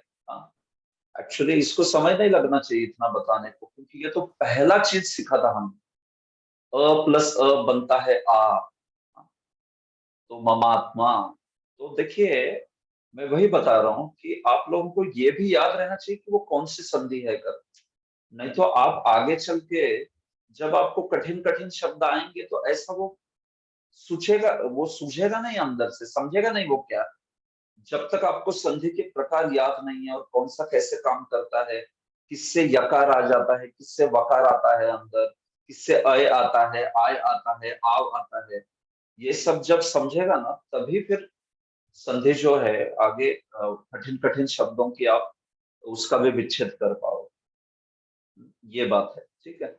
इसलिए थोड़ा रिवाइज कीजिए, सिर्फ मुकुंद प्रो को ही नहीं सबको कह रहा हूँ, आप सबने ही रिवाइज करना चाहिए जो भी हम सीख रहे हैं। देखिए ना, बुक्स दिए हैं आपको, बुक्स दिए हैं, आपको समझाया जा, और क्या चाहिए आप, थोड़ा समय डालिए ना, स्वाध्याय कीजिए थोड़ा, स्वाध्याय से फट उत्तर देगा वो व्यक्ति जिस स्वाध्याय अच्छा है।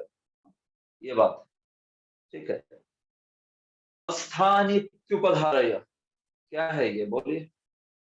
मत्स्थानित्युपधारय,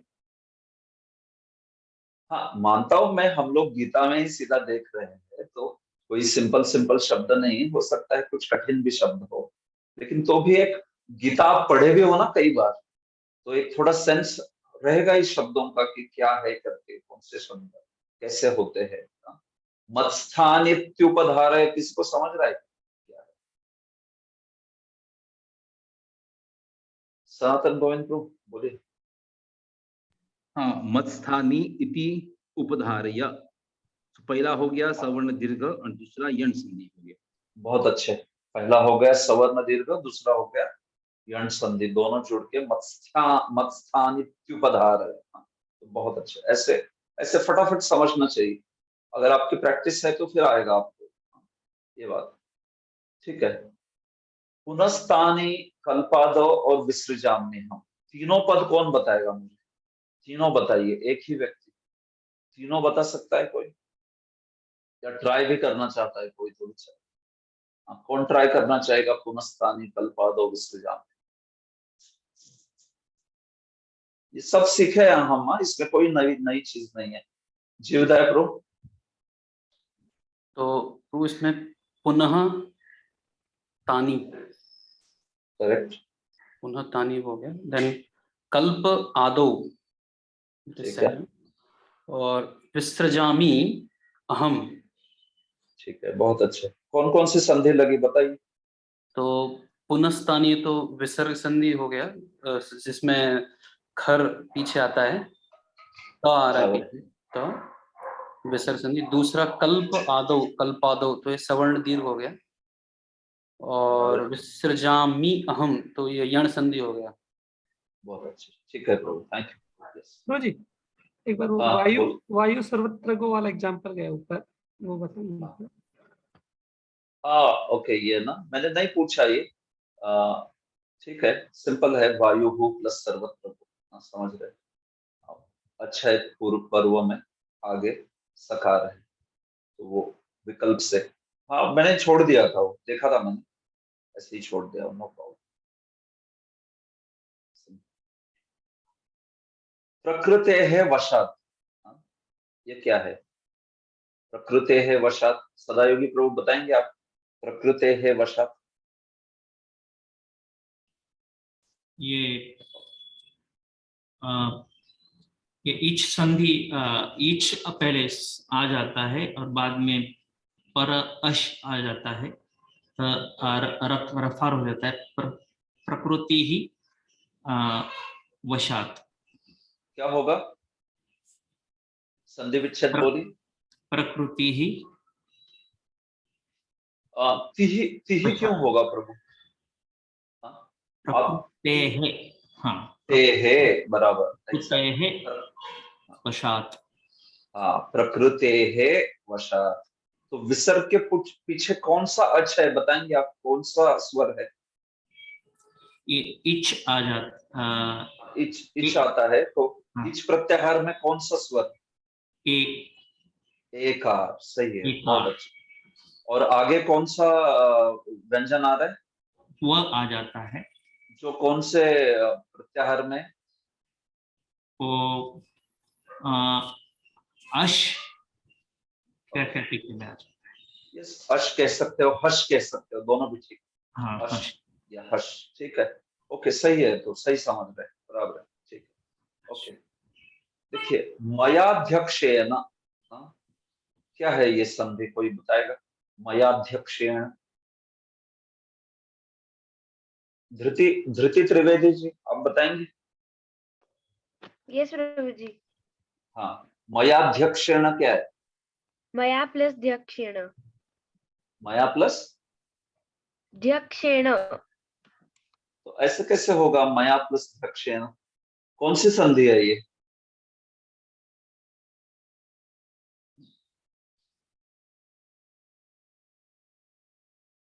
अंत में आकार, आगे धकार, ऐसा कुछ होता है? ऐसी कभी संधि होगी क्या? अनुराधा रसिका माता जी बोलिए, क्या है मयाध्यक्षेण? हरे कृष्णा प्रभु जी। मया अध्यक्षेण ऐसा होगा, बराबर है। और ये सवर्ण दीर्घ संधि होगी। सवर्ण दीर्घ, सही है। मया प्लस अध्यक्षेण हो गया मयाध्यक्षेण सवर्ण दीर्घ संधि, ठीक है। इस प्रकार से देखिए, देखिए मया इतना प्लस अध्यक्षेण, तो फिर वो जुड़ के मयाध्यक्षेण हो। सिर्फ मया और ध्यक्षेण कैसे जुड़ सकता है? वो तो स्वर प्लस व्यंजन हो गया, ऐसे तो कोई संधि होती नहीं स्वर प्लस व्यंजन, ठीक है। तो ये बात।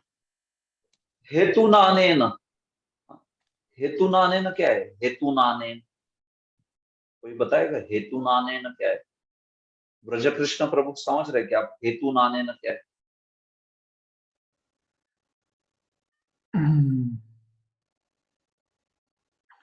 हेतु अनेन। ऐसा होगा क्या फिर? हेतु प्लस अनेन कौन सी संधि हो गई?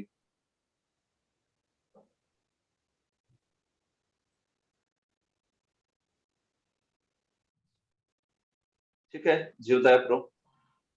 दिस इज हेतुना अनेन। बहुत अच्छे, हेतुना प्लस अनेन, ठीक है। हेतुना प्लस अनेन बन गया हेतुनान, सवर्ण दीर्घ संधि। तो ठीक है, देखिए इसमें थोड़ा शब्दों का भी ज्ञान चाहिए, मैं मानता हूँ।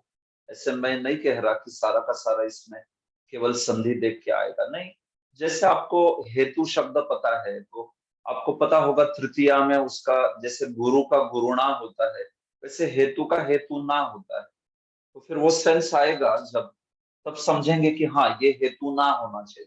फिर आगे क्या होना चाहिए? या तो अनेन या आनेन। तो अनेन बड़ा प्रसिद्ध है, अनेन जो है वो तृतीया विभक्ति का है कि नहीं? अयम, जो इदम है उसका अनेन जो है वो होता है। तो हेतुना प्लस अनेन, हेतुनानेन। तो इस प्रकार से ये जो है धीरे धीरे धीरे धीरे आएगा, नो प्रॉब्लम, इसमें कोई ज्यादा चिंता मत कीजिए। बट एटलीस्ट आपको वो संधि पकड़ने को आनी चाहिए कि क्या होना चाहिए इधर, कैसे होना चाहिए, ठीक है। तो अभी आगे ये लास्ट वाला पूछूंगा मैं, फिर कुछ भागवत के उदाहरण पूछ के आज के सत्र को मैं रोक दूंगा।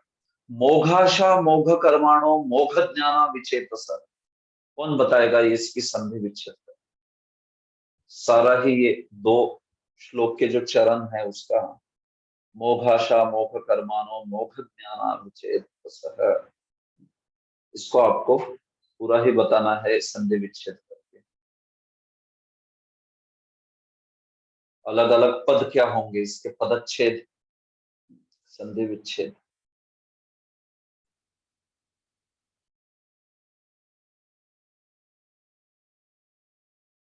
कोई नहीं बता सकता? किसी को नहीं आ रहा है? मोघाशा मोघ कर्माणो मोघ ज्ञाना विचेतसः। ठीक है, आपको नहीं आ रहा तो छोड़ दीजिए फिर। मैं बताऊं महोदय प्रभु जी? हाँ बोलिए, सत्यनारायण राव जी आप है क्या? मोघाशाह मोघ कर्माणो नहीं कर्माणः मोघाशाह मोघ कर्माणः मोघ ज्ञानाः विचेतसः। ठीक है, बोलिए कौन सी संधि लगी पहले में, दूसरे में, तीसरे पहले में हाँ विलोप होता है उसमें विसर्ग का। लोप लोप बोलिए, विलोप नहीं, विलोप कुछ और होता है। लोप संधि मोघाशा लोप। हाँ, और ये इसमें आ का ओ हो जाता, जैसे ओ हो जाता मोघ कर्माणः कर्माणो। कब वो हो जाता है ओकार? ये मृदु व्यंजन आया है आगे के पीछे? आगे, विसर्ग के आगे। हाँ आगे, ठीक है, बहुत अच्छे, आगे बढ़िए। तीसरे में मोद ज्ञानाः विचेतसः, यहाँ पे विसर्ग लोप हो गया है। बहुत अच्छे प्रभु, ठीक है, बढ़िया। तो इस प्रकार से ये सारे जो अलग अलग उदाहरण है, देखिए 9वें अध्याय के पहले 20 श्लोक में ही कितने सारे उदाहरण है। ये सब मैंने 9वें अध्याय के पहले 20वें श्लोक में, 20 श्लोक में ही पहले वो दिखा दिए आपको। आप देख सकते हो कितने उदाहरण। तो अभी के लिए आप क्या कीजिए, आप प्रभुपाद जी के जो शब्दार्थ है उसको देखिए और आप चेक कीजिए कि आपका जो संधि विच्छेद हुआ है वो सही हुआ है। थोड़ा सा इस प्रकार की नजर बढ़ानी पड़ेगी आपको अभी। हाँ, आप अभी पहले की तरह श्लोक को मत देखिए कि भाई वो श्लोक देखा तो हम लोग क्या है, आंखें बंद करके नीचे ट्रांसलेशन के पास जाते हैं। अभी आप संस्कृत सीख रहे हो ना, थोड़ा सा श्लोक को केयरफुली देखिए कि कुछ समझ रहा है क्या, इसमें से कौन सा पद होना चाहिए। जब तक आप ऐसा एप्लीकेशन नहीं करोगे ना, आपको बहुत गति नहीं प्राप्त होगी। नहीं तो कई लोग होते हैं जो ऐसे सूत्र रटते हैं या उनको प्रकार पता होते हैं संधि के, लेकिन एप्लीकेशन ही नहीं करते। श्लोक को देख के उसके एप्लीकेशन नहीं करते। तो देखिए आप क्या कीजिए, हर दिन एक श्लोक जो है इस प्रकार से एनालाइज करने का प्रयास कीजिए। प्रभुपाद ने शब्दार्थ दिया ही दिया है, या फिर गीता सोपान जैसे ग्रंथ भी है जिसमें तो गीता का पूरा ग्रामर दे दिया है एक एक। तो वो गीता सोपान का एक एक श्लोक लेके भी आप इसको कर सकते हो, कौन सी संधि लगी है, यण संधि है कि क्या है। लेकिन मेरा तात्पर्य यह है कहने का कि आप इसको करिए। आप जब तक अप्लाई नहीं करेंगे ना आपके ब्रेन को, तब तक आपको गति प्राप्त नहीं होगी इसमें। नहीं तो फिर क्लास में लगेगा सब समझा है। हाँ, अच संधि के 8 प्रकार देखे हमने, और फिर विसर्ग संधि के 6 प्रकार देखे, सब समझ रहा था वहां पे, फटाफट फटाफट। अभी सबकी एप्लीकेशन करनी पड़ेगी ना, तो तब याद आना चाहिए कौन सा कहाँ पे लग रहा है, यहाँ पे ये लग रहा है, यहाँ पे ये लग रहा है। तो इसलिए ये फॉर्मूला जैसा ही है, गणित जैसा है। गणित में आपको जैसे सूत्र पता है, फॉर्मूला पता है, लेकिन वो फॉर्मूला कहाँ पे लगाना है पता भी होना चाहिए। तो इसलिए ये थोड़ी अभी व्याकरण की दृष्टि डाली है श्लोकों पर। श्लोकों को व्याकरण की दृष्टि से भी एक थोड़ा समय निकालिए पढ़ने के लिए। और प्रभुपाद जी का शब्दार्थ है ही, जो भी आप विच्छेद कर रहे हो देखिए नीचे प्रभुपाद जी ने शब्दार्थ में वैसे ही किया है क्या विच्छेद। अगर प्रभुपाद जी का विच्छेद और आपके इसमें अंतर है तो आप समझ जाना कि गलत हो गया आपका कुछ, क्योंकि प्रभुपाद जी ने तो नीचे जो दिया है वो तो सब परफेक्ट है, उसमें कोई प्रॉब्लम। तो इस प्रकार से आप देखना शुरू कर दीजिए धीरे धीरे। भले ही आपको शब्दों का अर्थ न समझे, कई बार ऐसा हो सकता है कि आपको शब्दों का अर्थ नहीं समझ रहा है, लेकिन एटलीस्ट आपको पदच्छेद आना चाहिए। देखिए पदच्छेद शब्दों के अर्थ के पहले होता है। पदच्छेद पदार्थोक्तिर विग्रहो वाक्य योजना आक्षेपस्य समाधानम व्याख्यानम पंचलक्षणम। पंचलक्षण जो होते हैं व्याख्यान के, उसमें पदच्छेद कम्स बिफोर पदार्थ। पदार्थ तो बाद में आते हैं, पहले पदच्छेद करने को आना चाहिए। तो पदच्छेद के लिए जिसको वो संधि के नियम पक्के बैठे ना दिमाग में, वो आराम से पदच्छेद कर लेगा। भले ही उसको अर्थ जो है वो थोड़ा शब्द संपदा बढ़ेगी, वैसे अर्थ समझते हैं, अर्थों को थोड़ा समय लगता है, लेकिन आप पदच्छेद ही नहीं कर पा रहे हो तो जानिए कि शायद आपने संधि को रिवाइज नहीं किया है अच्छे से, इसलिए आपको पदच्छेद नहीं हो पा रहा। तो जिसको भी संधि के नियम अच्छे से पता है वो पदच्छेद कर सकता है। तो ये बात है। तो ऐसे ही गीता की तरह भागवत के भी कुछ उदाहरण है, एक दो चार उदाहरण दिखाऊंगा मैं, फिर हम लोग रुकते हैं आज के लिए। बट मुद्दा वही है कि ये सर्वत्र दिखाई पड़ेगा आपको, बस आपकी नजर चाहिए। वैसे श्लोकों को किस प्रकार से देखा जाता है, ये अगर आप सीख लोगे, समझ लोगे ना, फिर आपको बहुत जल्दी गति आ जाएगी संस्कृत व्याकरण में। ये बात है। तो देखिए ये भागवत है, भागवत के पहले श्लोक में ही आप कितने सारे ये संधि के उदाहरण जो कि हम सब सीख चुके हैं। भागवत के पहले अध्याय में ही मैं ये सब उदाहरण दिखा रहा हूँ। कितने उदाहरण है देखिए, ये सारा जो पीला पीला दिख रहा है शब्द, सारे के सारे आपने सीखे। ये इसमें कोई नहीं है कि जो नहीं सीखा है। जैसे जन्माद्यस्य, कौन बताना चाहेगा मुझे जन्माद्यस्य क्या है? बोलिए जन्माद्यस्य। यस जीवदया प्रभु। जन्मादि अस्य, तो ये यण संधि का उदाहरण है। एग्जैक्टली, जन्मादि प्लस अस्य, ये यण संधि है। जन्मादि प्लस अस्य, तो जन्मादि प्लस अस्य है। ये कभी कभी लोगों को, जिसको संस्कृत आती नहीं, वो सोचेगा यस्य है, यस्य, क्योंकि वो सीखना ही ना, यस्य ऐसा लगेगा, बट जन्मादि प्लस अस्य है।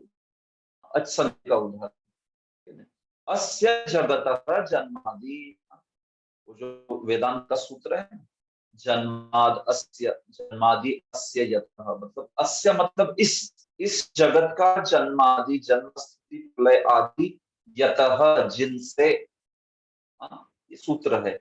जन्माद्यस्य यतः, जन्मादि अस्य यतः, जिनसे, अस्य इस जगत का जन्मादि, जन्म स्थिति प्रलय आदि। आगे ये देखिए, ये पद इतना बड़ा पद है, आप अगर संधि का ज्ञान है तो आप पूरा इसको कर पाओगे, पूरा विच्छेद कर पाओगे, इसमें कोई प्रॉब्लम नहीं। आपने सब सिखाएगी अब तक के हमारे केस में। यतोन्वयादितरतश्चार्थेष्वभिज्ञ, तो सनातन गोविंद प्रभु आप बताएंगे ये क्या है? उसमें यतः प्लस अन्वय, यतः है प्लस अन्वय है उसमें। ओके, आगे क्या हो रहा है? अन्वयात् इतरतः अर्थेषु अभिज्ञः। ठीक है, तो इतरतः अर्थेषु अभिज्ञा, ये तो ठीक है। और फिर यतः भी ठीक है, इसको बोलिए अन्वयादितरतः, यहां तक क्या होगा? अन्वयादितरतः,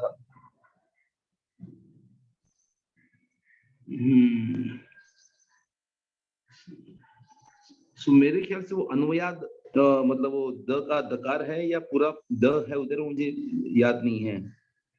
अन्वयाद है या अन्वयाद है, मतलब शॉर्ट विथ, अगर एक सेकंड, तो अन्वयात रहेगा तो वो क्या होगा फिर? अगर वो तकारांत है तो, अन्वयात तकारांत है तो ठीक है, नो प्रॉब्लम।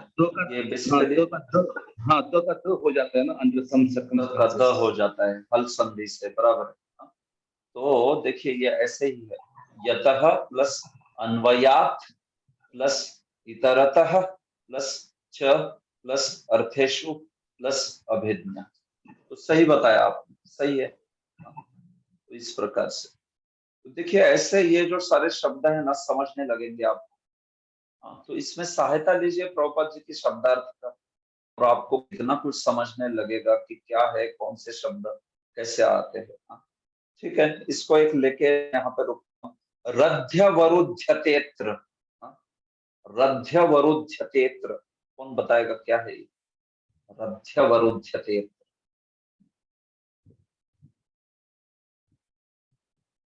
देखिए आया भी नहीं तो चिंता मत कीजिए, क्योंकि वैसे भी हम हाई फाई उदाहरण ले रहे हैं, ठीक है। हम संस्कृत भारती की तरह कुछ एकदम छोटा छोटा सिंपल सिंपल सिंपल ऐसे उदाहरण नहीं, हम लोग तो पहले से उदाहरण ही अच्छे अच्छे ले रहे हैं गीता भागवत से। तो अगर आप में से किसी को आता नहीं है, थोड़ा समय लग रहा है प्रोसेस करने को, नो प्रॉब्लम, ठीक है। सुचारू मुरारी को, यस, सुचारू मुरारी को बोलिए। यस प्रभु जी। हृदि अवरुध्यते अत्र। ठीक है, क्या क्या संधि लगी यहाँ पर? हृदि प्लस अवरुध्यते, उसमें ई प्लस अ यानी संधि है, और फिर अवरुध्यते तो इसमें ए है, और अत्र तो वो पूर्व रूप संधि है। बहुत अच्छे, हाँ, यण संधि लगी और पूर्व रूप संधि, हृदि प्लस अवरुध्यते प्लस अत्र, हाँ, ऐसा इसका विच्छेद होगा, ठीक है, इस प्रकार से। तो देखिए ये सारे ही बाकी पद जो है यहाँ पे आप देख रहे हो, सब ये संधि के पद। तो आप जाइए पहले अध्याय में भागवत के देखिए, आपको धीरे धीरे धीरे ऐसे करेंगे तो आपको बहुत जल्दी पदच्छेद करना आ जाएगा। हाँ, लेकिन नियम को अप्लाई नहीं करेंगे आप तो फिर आप भूल जाओगे, आपको जमेगा नहीं। हाँ, मतलब धीरे, बहुत टाइम लगेगा, ठीक है। जीवदया प्रभु क्या पूछना चाहते? वो जो इत्र अन्वयात इतरतस था, तो वो अन्वयात इतरतस हो गया, तो वो संधि थोड़ी हुई है। नहीं नहीं, अन्वयाद इतरतः है ना प्रभु, वो उसमें अन्वयात जो है वो तकारांत है, तकारांत। ओके, आपको वो दकारांत लग रहा होगा, बराबर है? हाँ, वो त है, त, तकारांत, वो कर्कश है, इसलिए तकार का दकार हो गया है, वो संधि हुई है उधर, वो हल संधि है प्रभु। ओके, लेकिन उसका जो त का दी हुआ है, दिका, तो वो संधि नहीं हुई है ना, दी होना। नहीं नहीं, उसी को संधि कहते हैं ना प्रभु, आप ये जानिए ना कैसे हुआ है। देखिए अभी हल संधि मैंने ली नहीं है, इसलिए फिर बाद में मैंने सोचा कि ठीक है वो वाला जो उतना सब कंपोनेंट। हाँ देखिए ये ऐसा है मेरी स्क्रीन, अन्वयात प्लस इतरतः। तो अभी क्या हो जाता है, ये पहला है इधर, ये हल है, हल, तो इसलिए ये हल संधि का उदाहरण होगा। तो तकार प्लस इकार, इसमें क्या हो जाता है, ये तकार जो है ना ये बदल जाता है दकार में, तो ये टोटल ही इसको ही संधि कहते हैं। दकार में बदल के ये जुड़ गया, आगे वाला इकार उसमें तो हो गया दी, ऐसे अन्वयादितरतः दिख रहा है। तो इसलिए तकार प्लस इकार ये टोटल केस हल संधि की ही है। हम इसको ऐसे नहीं कहेंगे कि ये त जो है पहले द हो गया और फिर ई जुड़ा, इसलिए ये दोनों में वर्ण सम्मेलन ही है, ऐसे नहीं बोला जाता। बोलने का विधि होता है, ये तकार प्लस जब जुड़ा है हल संधि, उसमें क्या पड़ता है, इस का तीसरा पड़ता है द, तो ये द ले लिया और दोनों जुड़ के बन, that's why this is a case of हल संधि, ठीक है। ओके, यस जी, हल संधि हुआ नहीं ना अपना? हाँ, हल संधि नहीं हुआ है अभी, तो उतना ही उसमें कंपोनेंट हल संधि का था, बाकी सब जो है वो तो इसका है अच संधि या तो फिर विसर्ग संधि, ठीक है। तो इतना ये जो कंपोनेंट है अन्वयात प्लस इतरतः है, ये हल संधि है, ठीक है। तो इस प्रकार से आपको कई उदाहरण देखने को मिलेंगे और आप कृपया इसकी प्रैक्टिस कीजिए। और विसर्ग संधि में मैं अलग से कुछ दे नहीं रहा हूँ आपको, जो एक्सरसाइज है वो एंजॉयबल संस्कृत ग्रामर में जो इतना सारा ढेर सारा स्वाध्याय है, एक्सरसाइज दिया है, वही आप लीजिए, उसको सॉल्व कीजिए, ठीक है। उसमें सारे कॉम्बिनेशन आ रहे हैं, सब कुछ दिया जा रहा है, उतना करने के बाद आपकी बहुत ग्रिप आएगी ब्रज ये जो विसर्ग संधि है इसके ऊपर, ठीक है। ऑलराइट, तो किसी का कोई प्रश्न है आज के सत्र को? नहीं तो अंत करते हैं यहाँ पर। देखिए, मैंने आपको जैसे कहा था कि मैं अगस्त के आज 16 तारीख है। देखिए, अगस्त के 7 तारीख को हम परीक्षा कर रहे हैं, 7 अगस्त, ठीक है। तो ये विसर्ग संधि तक का सिलेबस रहेगा उसमें।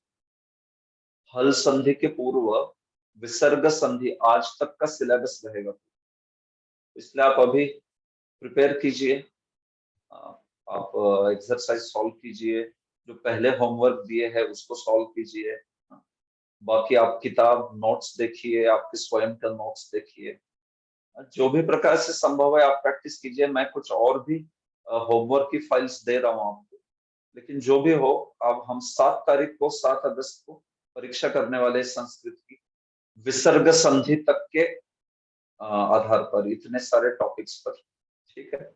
और इसके बाद फिर परीक्षा होगी वो हल संधि से आगे, और ये पिछला वाला पूरी होगी वो तो ठीक है, दूसरी परीक्षा उसकी अलग से घोषणा करेंगे बाद में। अभी के लिए आपको 7 तारीख को 7 अगस्त को 1.5 घंटे की परीक्षा है, 50 मार्क्स की, 50 अंक रहेंगे और 1.5 घंटे का समय रहेगा। तो इसमें सारा ही objective in the sense solve करने का रहेगा, बस ये संधि कीजिए, ये विच्छेद कीजिए, इस प्रकार के प्रश्न रहेंगे। उसमें कोई बहुत डिस्क्रिप्टिव लिखना नहीं होगा, एक एक मार्क के फटाफट जो लिखे जा सकते आपको आता है तो आप तुरंत लिख पाओगे, आधे 30 सेकंड में या 20 सेकंड में ऐसे ही प्रश्न रहेंगे सर, ठीक। ओके, तो 7 अगस्त को हम लोग एग्जाम करें, तो कृपया थोड़ा रिवाइज करना प्रारंभ कीजिए, नहीं तो फिर आपको एग्जाम में कुछ ज्यादा समझेगा नहीं क्या क्या पूछा जा रहा है क्या। ओके, चलेगा। तो किसी का कोई प्रश्न है? आज का सत्र काउंट करता हूँ मैं। चिंता बलराम प्रभु तो जी वो एंजॉयबल संस्कृत ग्रामर के सोल्व किए थे कुछ, उसके आंसर्स कहाँ मिलेंगे फिर पहले वाले संधि के? आंसर्स की फाइल है मेरे पास, मैं सबको ही भेजता हूँ, लेकिन वही है कि सॉल्व करने वालों को ही भेजना चाहता हूँ मैं, जैसे आपने सॉल्व किया है तो फिर आपको भेजता हूँ। और तो जो गीता सोपान बुक भी मिल जाएगा? अच्छा, यस, गीता सोपान क्या मैंने पोस्ट नहीं किया वो ग्रुप पर गीता सोपान? अच्छा, वो व्हाट्सएप का तो पता नहीं प्रभु जी, बस ड्राइव में तो नहीं है। अच्छा, अनुराधा रसिका माता जी, मैंने गीता सोपानम डाला है क्या उस ड्राइव में? आपने देखा होगा। हाँ है प्रभु जी, देखा है। ड्राइव पे नहीं है प्रभु जी, जो बीवीआरवी ने ड्राइव लिंक किया है इस पे तो नहीं है, व्हाट्सएप का आइडिया नहीं। वही ड्राइव। ओके, ठीक है, मैं एक बार चेक करता हूँ, अगर नहीं है तो उसमें डाल दूंगा मैं गीता सोपान। और प्रभु जी जो अभी ये दूसरा वाला एक और बुक बता रहे थे ना जो माता जी के पास है, वो बुक भी आई थिंक लिंक पे नहीं है। नहीं, बुक नहीं है वो संधि की डॉक्यूमेंट है। हाँ, संधि का डॉक्यूमेंट। तो उसमें है प्रभु, वो आप देखिए फोल्डर में है वो, ड्राइव वाले फोल्डर में। हाँ, ड्राइव वाले फोल्डर में संधि करके डॉक्यूमेंट है एक पीडीएफ की, उस वो है गूगल ड्राइव ना प्रभु जी? हाँ ठीक। हरे कृष्ण प्रभु जी। हाँ माता जी बोलिए। प्रभु जी, आपने जो पहले होमवर्क भेजे थे तो होमवर्क हमने किए, लेकिन वो सही है या गलत है कैसे समझेंगे? हाँ, तो वही है ना, मैंने कहा था आपको विसर्ग संधि का विषय होने के बाद एक सेशन में मैं केवल होमवर्क देखने वाला हूँ। तो देखिए, विसर्ग संधि का विषय आज खत्म हुआ, अगले सत्र में मैं होमवर्क करूंगा, आप लेके आइए उसको। यहाँ पे हम आगे स्क्रीन पर वो क्वेश्चन पेपर दिखा के फटाफट उसके आंसर अपने अपने चेक कर लीजिए आप, ठीक है। ओके, तो अगले सत्र में देखिए होमवर्क, जो भी होमवर्क दिए हैं वो सब हम लोग चेक करने वाले हैं। हाँ, तो कृपया, वो तो करूंगा ही मैं, शायद वो होने के बाद व्यंजन संधि भी शुरू कर दूं, देखते हैं कैसे होगा। लेकिन आप में से जिन्होंने भी होमवर्क सॉल्व किए हैं आपको चेक करना है, फटाफट हम करेंगे, ज्यादा समय नहीं लगता है उसको, एक 5-10 मिनट में सारा हो जाता है। तो इसलिए वो होके निश्चित हल संधि का विषय भी प्रारंभ करेंगे ही, अगली बार ही हो जाएगा वो प्रारंभ।